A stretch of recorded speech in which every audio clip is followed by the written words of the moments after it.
What is going on, guys? Matt Downs with Daily Grind Fantasy Sports here to give you the edge for this Bucs vs. Eagles showdown slate on DraftKings. Cannot wait to break it down. If you guys are brand new to this channel, we provide both free and paid content for all daily fantasy sports across all sports. If you could please show your support, hitting that subscribe button, notification bell, and of course smashing that like button for all of our future NFL content. If you would like to know more about becoming a better DFS player and taking down that big GPP, head over to www.dgfantasy.com. On dgfantasy.com, we give you cheat sheets for every major sport, along with ownership projections, actual projections, and strategy for every single slate. We also cover optimal cash plays as well as preferred GPP plays and stacks for specific contest sizes. We do the dirty work for you. We are also currently partnered with Fantasy Cruncher, the best optimizer in the industry. When signing up for our $30 package, you also get a $20 credit to use towards any Fantasy Cruncher product. We provide the best value in the industry. And now let's go ahead and dive right into this Bucs vs. Eagles matchup on DraftKings.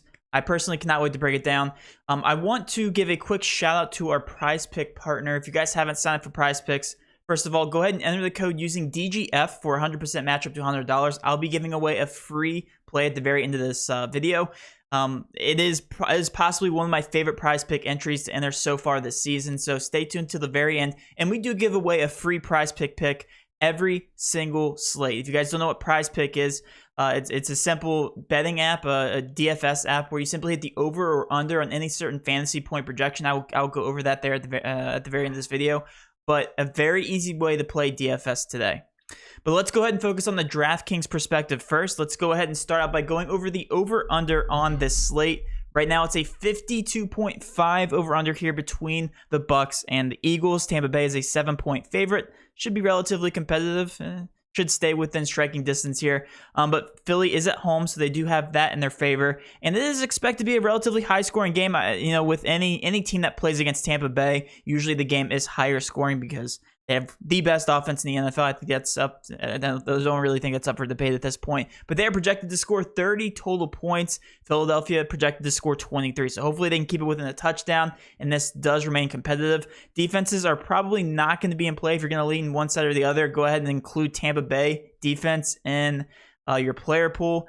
Again, I will be full fading defenses because they always carry more ownership than they should, and I think that's an additional edge here for the slate. So let's go ahead and start out by talking about this Tampa Bay side first. The Tampa Bay side is a lot more straightforward than the Eagles side, just because the pricing makes a lot more sense here. Tom Brady, 12.4K. I think it's very fairly priced here. I know I got some slack on the last video by not displaying the ownership, so here I'll show you here at the top. We actually didn't have ownership projections on the last slate, but now we do. These are all provided by Fantasy Cruncher. If you guys want to sign up for a membership, you get a $20 voucher to any Fantasy Cruncher product. And again, all you have to do is sign up for a $30 package where you get cheat sheets, our specific GPP captain plays, our stacks, all of our recommendations. You get all that included in $30, and plus you get a $20 voucher to Fantasy Cruncher. So go ahead and feel free to visit the website for additional information on that. But here, Fantasy Cruncher has Tom Brady projected for 48.8%. I believe that's the highest owned guy on the slate. Regardless, I do think he's going to be the highest owned guy on the slate because he's been balling out to start the season. Really has only had one floor game. That was the 11-point game that we all know of against the Patriots. And that game was just ugly in general. But other than that, he has had some great ceiling games. Really like the way he's been playing, spreading around the ball, and just showing his fantasy value up to this point. So really like him here on this slate against the Eagles defense. He should have no difficulties here, and he should be one of the highest scoring guys here on the slate and should make the optimal even at 12.4K. So yes, I consider him cash viable, and you should also include him probably in your GPP lineups. Switching over to the running back position here, this is starting to get more straightforward as the season progresses. Leonard Fournette, 7.8K. Let's go ahead and take a look at his snap counts here. Leonard Fournette played 62% of the snaps last game, but he's been playing an average of 59.2 here throughout the first 5 weeks now. Has been the bulk of the backfield. We know that, Giovanni Bernard's been kind of up and down, and same thing with his injury status. So last game he played 38%. It's been averaging about 42.5% of the snaps. And honestly, Ronald Jones is now out of the backfield here, playing 9:41. That was the highest he's had in the season. 16, 17, and 14 his past 3 games, averaging 19.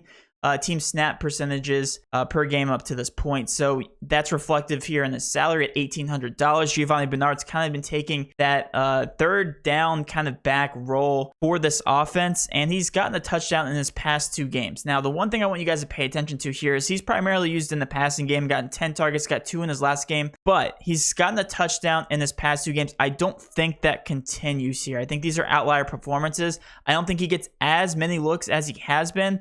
And I just don't think he's going to pay off that 5.2K price tag without a touchdown. As you can see, he scored 2 touchdowns here the past 2 games. So 5.2K, you have to get to 10.4 points. He barely covered that even with the touchdown in the last game. And then the game here versus the Rams, he did slam that.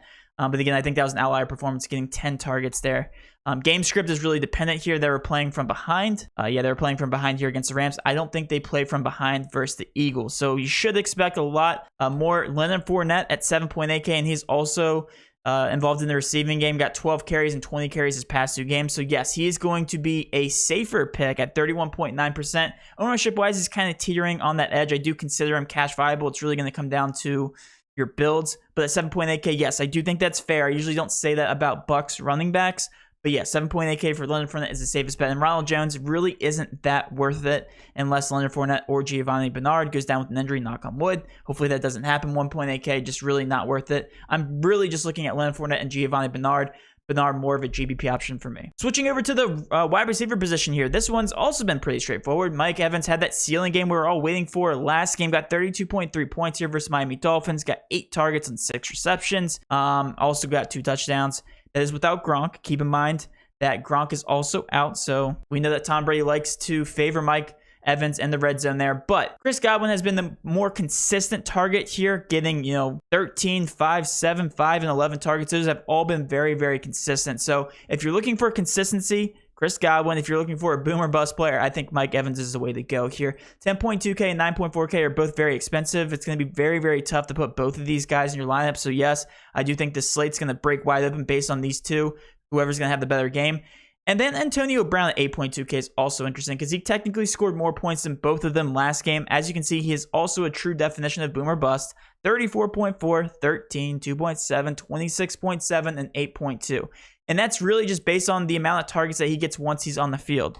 I want you guys to pay attention to this because I am an Antonio Brown owner in season-long fantasy football, and I don't like the amount of time that he's actually on the field.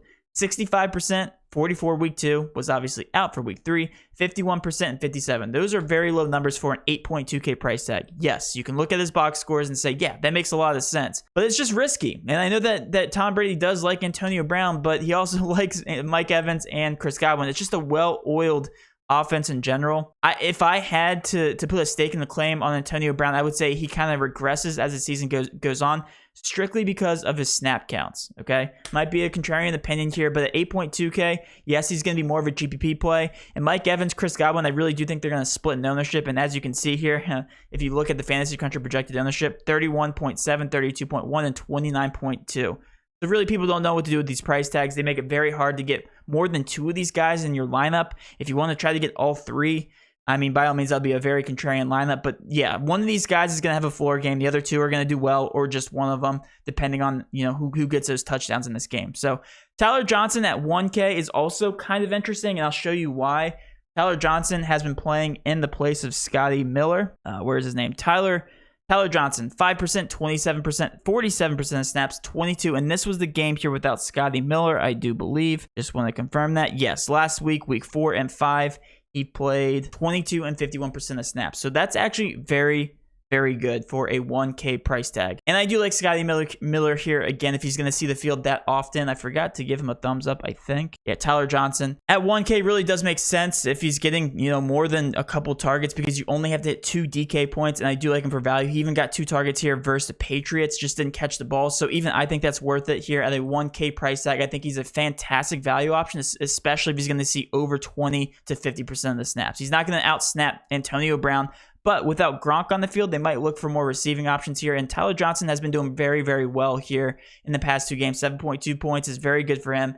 and has also gotten 2 targets in the game before that. So I do like Tyler Johnson if you're landing on him as a last piece for value. However, he's not my favorite value on the slate, so stay tuned for that. Last but not least, we have Cameron Brate and OJ Howard. We know that Gronk is out for the foreseeable future, at least for now. And Cameron Brate and OJ Howard, let's see what their snap counts are looking like. Both pretty good. We have OJ Howard here playing 65%, 59% of the snaps the past 2 games. And then we have Cameron Brate playing about the same here, 64 and 38. So it really depends on the game script, the packages that they're running. But I'm going to take the cheaper of the 2 here, OJ Howard at 1.4K. Comes out to 10.5%. He's technically higher owned than Brate. But yes, Cameron Brate could easily catch a touchdown. They're both known for the catching ability. It's really a toss-up. Like I said, for cash, go ahead and go down to the 1.4K guy, save some salary, and then that allows you to pay up some other places. So Cameron Brate, more of a GBP option. OJ Howard, yes, I consider him for also cash. If you're talking to me about who I prefer between him or Tyler Johnson, I do prefer Tyler Johnson just a little bit more at that 1K price tag, obviously because he's a little bit cheaper and it looks like he's getting more targets. OJ Howard, also getting decent targets here, 1 and 3 targets to pay off that 1.4K price tag, only has to get to 2.8 DK points. Talking about kickers, kickers are always in play as the last piece here. Ryan Succop is 4.2K. I do prefer him over Jake Elliott. All right, switching over to the Eagles here. Let's talk about the quarterback position. We have Jalen Hurts at 11.8K. If they're going to do anything at all, it's going to be strictly through Jalen Hurts. All right, and I am mistaken. Tom Brady is not the highest owned. It's Jalen Hurts at 50.7%. It makes sense because the game script makes sense for him to pass the entire game. His floor on the season is 21.8. Yes, the Eagles haven't been playing the best, but Jalen Hurts has been in terms of fantasy production. We have him at 21.8, 25.5, 31, 23. Very consistent, all right? And we know the only way to beat the Bucs is throw on them, okay? You cannot run against the Tampa Bay Bucs, have one of the best rushing defenses in the NFL. As you can see here, they are 31st in the NFL against opposing quarterbacks. So Jalen Hurts should be a staple in cash. If you want to fade them and you think the Bucs are going to blow them out, then by all means feel free to do that. But Tom Brady and Jalen Hurts 1,000% need to be in your cash build. Switching over to the running back position, we have Miles Sanders and Kenneth Gainwell. Another interesting picture here. Miles Sanders has technically outsnapped Gainwell. We have him playing about 66.5% of snaps here on the season compared to Kenneth Gainwell. Gainwell really doesn't play that much here, 32.6% of the snaps, but Kenneth Gainwell is a PPR monster out there when the game script favors him, and in this game script, it should favor him very, very much, getting, let's go ahead and take a look at his targets, 3, 3, 4, 8, 3. Very good. We love to see that, especially at a 2.4K price tag. The PPR upside's totally there. He's paying off his price tag in every single game besides the last game where he just missed it. He only has to get to 4.8K or 4.8 DK points to pay off that price tag at 2.4K. So do like him a lot. He's another fantastic value option. I think he's safer in terms of the Scotty Miller, OJ Howard play. And he technically sees the field a little bit more than he probably should here in this game script. So Miles Sanders, definitely more of a GBP play. Kenneth Gainwell is going to be the safer bet. I know that's kind of crazy to say out loud, but Kenneth Gainwell definitely going to be favoring him here in the pass game. Switching over to the wide receiver position here, we have Devontae Smith, who's just way too cheap. 8.8K is the wide receiver one in this offense, and an offense that should be throwing a majority of the game, has been seeing consistent targets, is literally on the field almost the entire game here, 90.9% of the snaps through the first 5 weeks. So Devontae Smith, 8.8K is cheaper than all the Bucs guys. Besides Antonio Brown, I really do like him. He's my favorite overall wide receiver here on the slate. Jalen Reagor and Quez Watkins, they're weird because I think, to me, in terms of the snap counts, if you guys want to take a look at it here, Quez Watkins has now been out snapping Jalen Reagor. That didn't start the way. So if you guys look here, Jalen Reagor 70, 72, 86, 70, 70. Kind of been somewhat dropping off, but Quez Watkins has been working his way into this offense, 48, 50, 66, 58, and now 82.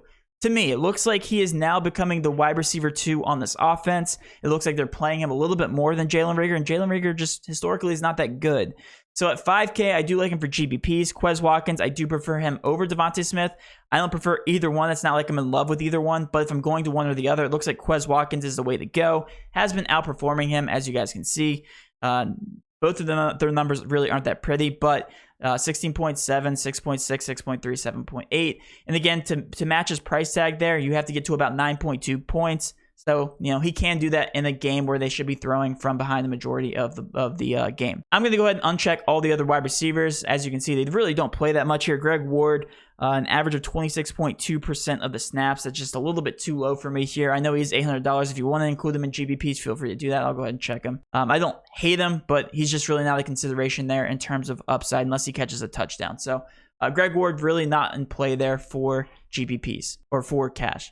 Sorry. Last but not least, we know that Dallas Goedert is out. That changes this tight end picture drastically. The ownership's actually not updated to reflect that. As of right now, Zach Ertz is going to be the main focal point in terms of tight ends, 3.2K. I think this is the most obvious value play on the slate because he's going to be seeing a huge bump in snaps. He should be playing near the entire game. Zach Ertz only playing about half the snaps.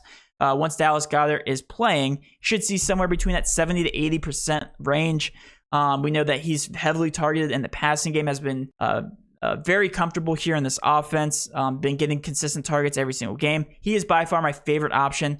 He has hit 6.4 DK points, and I think he's my favorite overall play here on the slate. But who's stepping into Dallas Goedert's role here? It should be Jack Stoll, at $200. This is another fantastic value option. We really don't know what he's going to look like in this offense since he is going to be starting. We're used to seeing 17% of snaps, 10, 7, 8, 7. So I do expect that it could possibly get up to Dallas Goedert's snap count. I just don't think it's going to happen because they're two different players.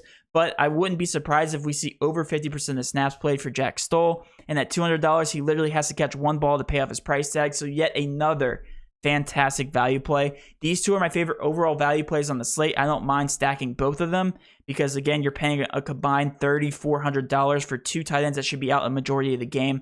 So definitely like that here in terms of value from the Eagles side. Now I'll wrap up my breakdown, guys, for DraftKings. Let's go ahead and switch over to my favorite prize pick here on the slate. If you guys haven't signed up yet, enter code using DGF, like I said in the very beginning of the video. This is my favorite play. I'm going to hit the over of Tom Brady 1.5 rushing yards. He's hit that every single week, with the exception of week 1. The weirdest stat I've ever seen, but at 1.5 rush yards, you got to think he's got to get a QB sneak or two in there, even take off when he has a wide open field. Tom Brady does that sometimes, and like I said, he's hit that over in 4 of the past 5 games here to start the season. So that's my favorite play. That will wrap up my video, guys. Hopefully you did enjoy this video. If you did, please do hit that subscription button, notification bell, and of course, smash that like button for all of our future NFL content. With all that being said, have a great rest of your night, and let's cash.